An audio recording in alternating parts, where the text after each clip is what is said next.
kabarnya hari ini? Semoga kita semua selalu diberi kesehatan ya. Nah, sebelumnya perkenalkan nama kakak Elatania Hadistiani dan nama kakak Kak Ulan Nurfadilah Priyatna. Nah, adik-adik semua, lihat nih sekarang Kak Ela dan Kak Ulan sudah memakai baju pramuka. Nah, tentunya adik-adik semua tahu ya, pada pembelajaran kali ini kakak akan menjelaskan mengenai materi yang berkaitan dengan pramuka. Nah, dalam pramuka terkenal sekali dengan salam pramukanya ya. Untuk itu, Kak Ela dan Kak Wulan mau kita mempraktikkan salam pramuka bersama yang biasa dilakukan oleh anggota pramuka ya. Nanti adik-adik di rumah ikuti ucapan dan gerakan yang dilakukan oleh Kak Ela dan Kak Wulan ya. Salam pramuka. Salam, yes, satu pramuka, satu Indonesia, satu suara, NKRI, harga mati.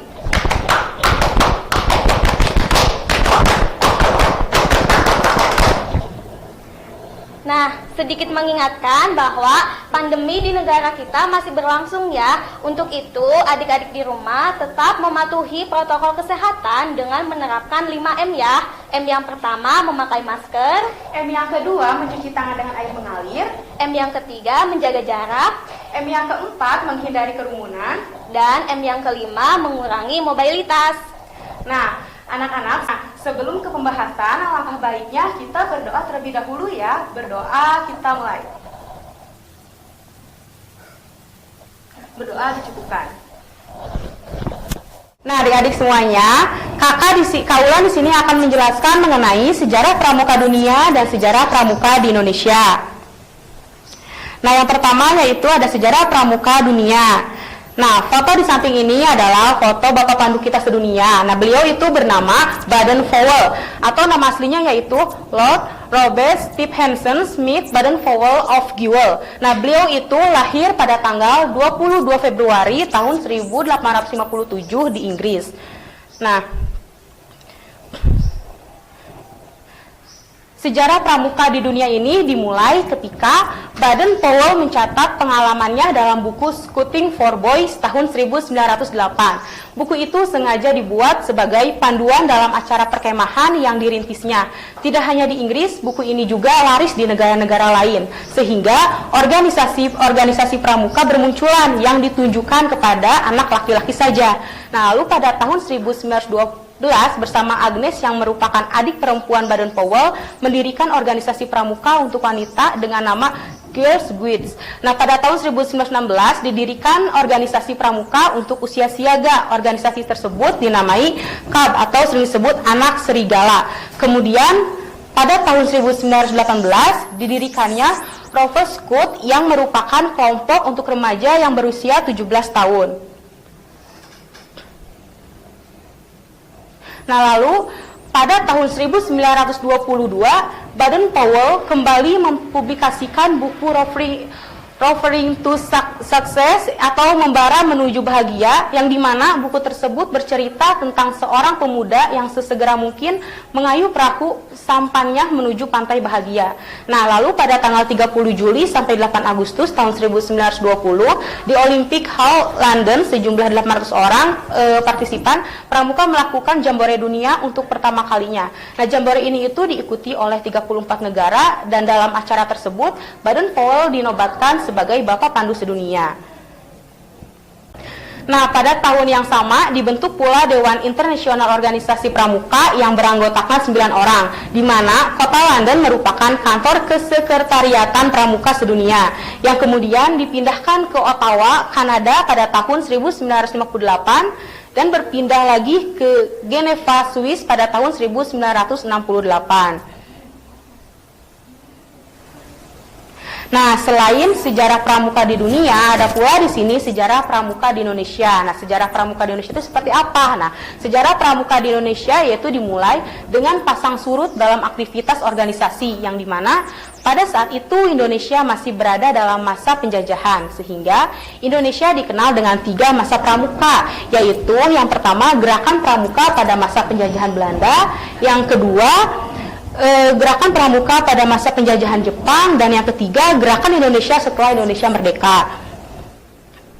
Nah, yang pertama yaitu ada sejarah pramuka Indonesia pada masa Belanda. Nah, gerakan kepramukaan ini dibawa oleh Belanda ke Indonesia pada masa kolonial. Didirikan oleh Belanda dengan nama NIPF. Dalam bahasa Indonesia dikenal dengan Persatuan Pandu-Pandu Hindia Belanda. Beberapa tokoh menganggap organisasi ini bisa membentuk karakter masyarakat yang saat itu masih dijajah, sehingga beberapa organisasi lain juga didirikan.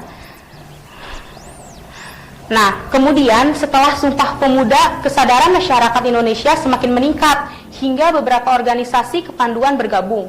Nah, pada tahun 1930 terbentuk Pandu Pemuda Sumatera atau PPS. Pada tahun 1930 terbentuk pula Persatuan Antar Pandu Indonesia. Nah, kemudian pada tahun 1936 berubah nama menjadi Badan Pusat Persaudaraan Kepanduan Indonesia atau disingkat BPPPKI.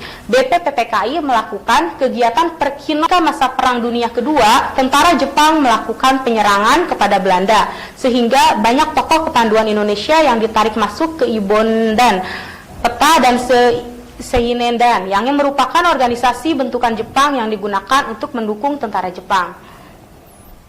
Nah, yang selanjutnya yaitu bahkan Jepang juga melarang berdirinya partai dan organisasi rakyat Indonesia. Tidak hanya itu, Jepang menganggap gerakan kepanduan merupakan organisasi berbahaya karena dapat meningkatkan semangat persatuan dan kesatuan rakyat Indonesia. Nah, meski demikian, hal tersebut tidak menyurutkan semangat kepanduan Indonesia untuk menjalankan Perkino II dalam perjuangan kemerdekaan Indonesia mengusir tentara Jepang.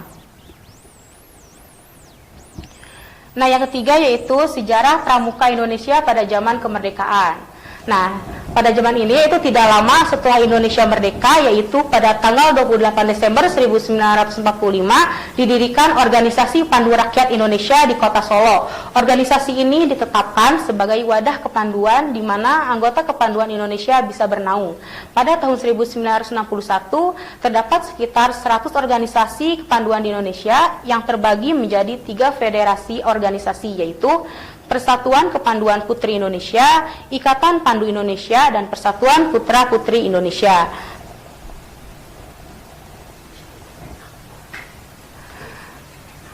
Nah, kemudian pada tanggal 14 Agustus 1961, Gerakan Pramuka dikenalkan pada masyarakat Indonesia dengan resmi. Oleh sebab itu, Hari Pramuka diperingati setiap tanggal 14 Agustus dengan sejarah pramuka yang sudah dijelaskan tersebut. Nah, kita sebagai bagian dari Indonesia diharapkan dapat lebih menghargai organisasi kepanduan dimanapun, karena organisasi tersebut memang dapat membentuk karakter setiap orang dan memberikan pengalaman dari berbagai sumber. Nah, adik-adik semuanya, nanti kakak akan mengirimkan tugasnya berupa Google Form. Nanti link Google Formnya akan kakak cantumkan di YouTube. Nah, selanjutnya kalian akan ditemani oleh Kak Ella ya. Nah, adik-adik, berbicara mengenai pramuka tidak terlepas dari Trisatya dan Dasadharma. Nah, sebenarnya apa sih Trisatya dan Dasadharma itu? Nah, di sini Kak Ella akan mencoba sedikit menjelaskan apa itu Trisatya dan Dasadharma ya. Nah, Trisatya terdiri dari 2 kata, yaitu Tri yang artinya 3 dan Satya yang artinya kesetiaan. Jadi Trisatya ini artinya 3 janji kesetiaan yang harus dipenuhi atau dipatuhi oleh anggota pramuka dalam kehidupan sehari-hari. Nah, lalu seperti apa sih teks Trisatya itu? Nah, ini teks Trisatyanya ya. Coba Kak Ella bacakan. Trisatya, demi kehormatanku, aku berjanji akan bersungguh-sungguh. 1. Menjalankan kewajibanku terhadap Tuhan Yang Maha Esa dan Negara Kesatuan Republik Indonesia dan menjalankan Pancasila. 2. Menolong sesama hidup dan ikut serta membangun masyarakat. 3. Menepati Dasadharma. Nah, sebagai anggota pramuka, kita dianjurkan untuk hafal ya teks Trisatya ini. Nah, dari teks Trisatya tersebut bisa kita ambil makna atau inti utama dari teks Trisatya tersebut ya. Adapun makna utama dari teks Trisatya itu memiliki 6 kewajiban, artinya mengandung 6 kewajiban yang mana 6 kewajiban tersebut yang pertama, kewajiban terhadap Tuhan. Nah, sebagai anggota pramuka, kita memiliki kewajiban untuk menaati Tuhan kita ya, dengan mematuhi perintahnya dan menjauhi larangannya. Kewajiban yang kedua yaitu terhadap Negara Kesatuan Republik Indonesia. Nah, sebagai anggota pramuka, kita memiliki kewajiban untuk menaati Negara Kesatuan Republik Indonesia dengan cara menaati hukum-hukum atau aturan yang berlaku. Yang ketiga, kewajiban terhadap Pancasila. Sebagai anggota pramuka, kita juga memiliki kewajiban untuk mengamalkan nilai-nilai Pancasila.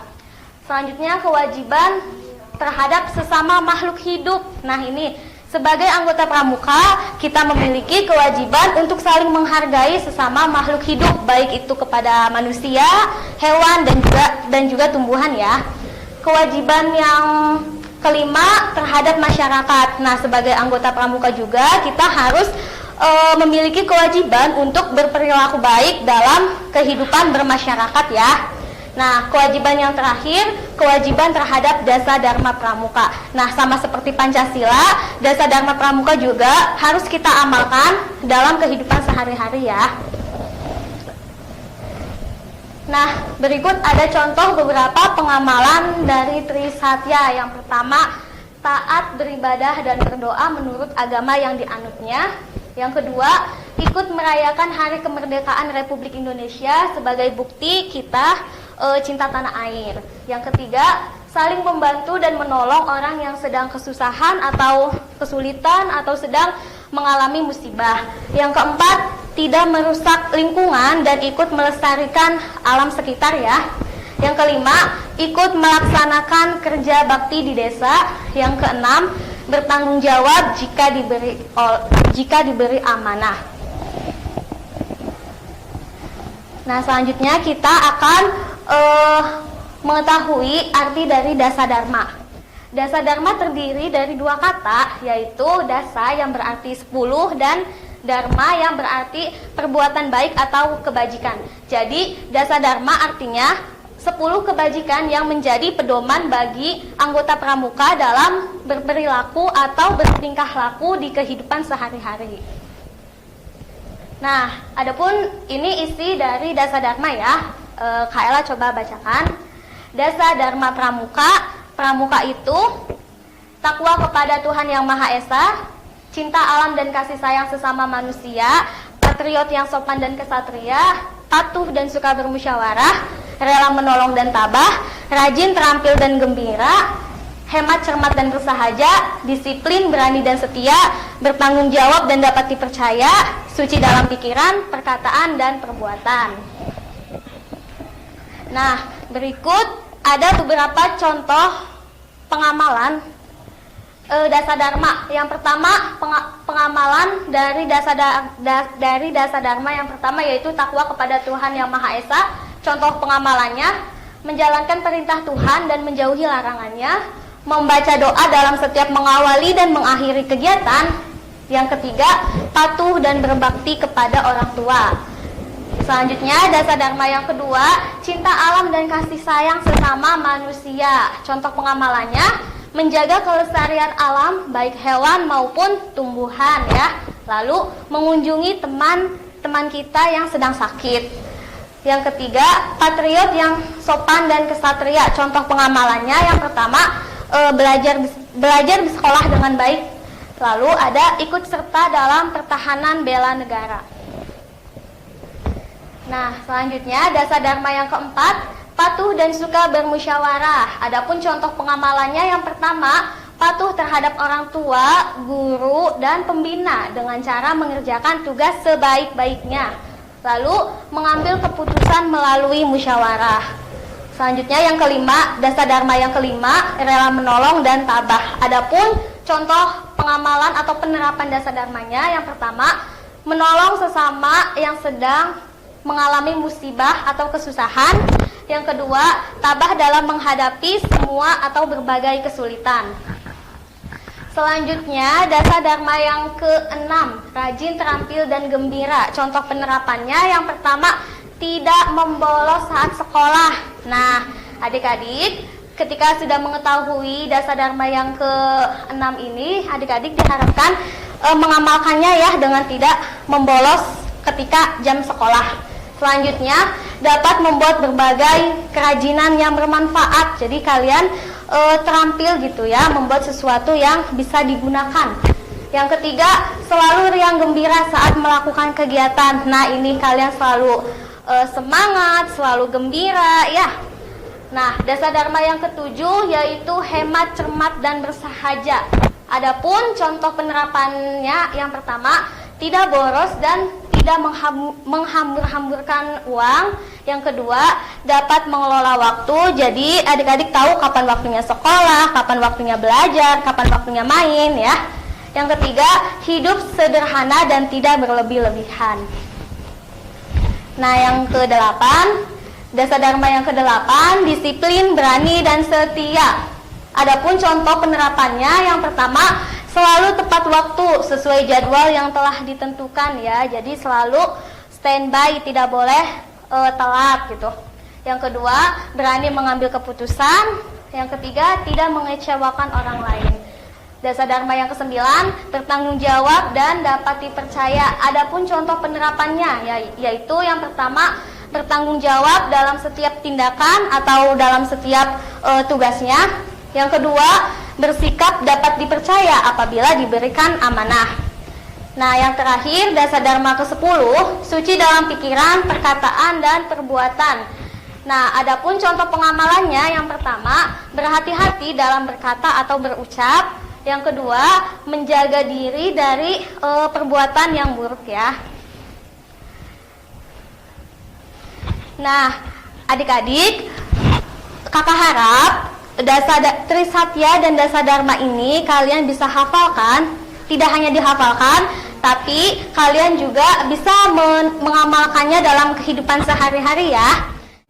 Nah, sekian penjelasan dari Kak Ella dan Kak Ulan. Apabila adik-adik semua ada yang kurang mengerti mengenai penjelasan dari kami, bisa japri ke Kak Ella atau ke Kak Ulan ya. Nah, untuk mengakhiri pembahasan di pertemuan kali ini, Kak Ella minta kita melakukan salam pramuka satu kali lagi ya. Salam pramuka akan dipimpin oleh Kak Ulan. Silahkan Kak Ulan. Ya, adik-adik semuanya ikuti kakak ya. Salam pramuka. Salam, yes, satu pramuka, satu Indonesia, satu suara, NKRI, harga mati.